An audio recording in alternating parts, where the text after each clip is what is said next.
7년 만에 이루어진 중국 외교수장의 북한 방문, 그 배경과 향후 전망을 심층 분석합니다. 오늘 중국의 외교수장인 왕이 외교부장이 약 7년 만에 북한을 방문합니다.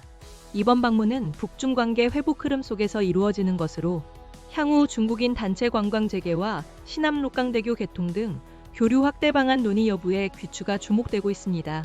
왕이 외교부장은 오늘부터 이틀 일정으로 북한을 찾았습니다. 우크라이나 전쟁 발발 이후 북한이 러시아와 군사적, 경제적으로 긴밀히 협력하면서 다소 경색되었던 북중 관계는 지난해 9월 중국 베이징에서 열린 전승절 80주년 기념행사에 김정은 북한 국무위원장이 참석하면서 새로운 국면을 맞이했습니다. 당시 정상회담을 통해 양국은 고위급 교류와 전략적 소통 및 협력을 강화하기로 뜻을 모았습니다. 이후 같은 달 말 최선희 북한 외무상이 중국을 방문하여 리창 총리와 왕이 외교부장을 접견하며 북중 관계의 수호와 발전에 대한 의지를 재확인했습니다. 고위급 교류 확대에 이어 지난달에는 북중 여객 열차 운행 재개와 중국 국영항공사 에어차이나의 평양 베이징 노선 운항 재개가 이루어지면서 인적 물적 교류 확대가 본격화되고 있습니다.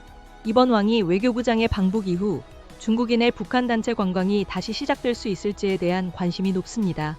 중국인 관광객 허용은 북중 관계 회복을 상징하는 중요한 지표로 여겨져 왔습니다. 코로나19 팬데믹 이전, 북한을 방문하는 외국인 관광객의 95%는 중국인이었습니다. 팬데믹 이후 운송 채널은 점진적으로 회복되었지만 북한은 아직 중국인 관광객에게 문을 열지 않고 있습니다.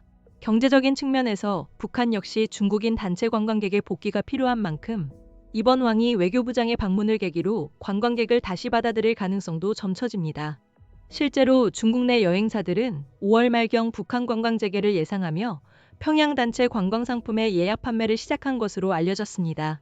더불어 북중 물적 교류를 획기적으로 증대시킬 수 있는 시남록강대교의 개통 여부도 주목할 만한 대상입니다. 중국 단둥과 북한 신의주를 잇는 이 교량은 완공 이후 북중 관계의 변화 속에서 개통이 지연되어 왔으나 최근 개통에 대한 기대감이 커지고 있습니다. 전문가들은 시남록강대교가 개통될 경우 기존 압록강 철교보다 물동량이 최대 4배 이상 증가할 수 있다고 전망하고 있습니다.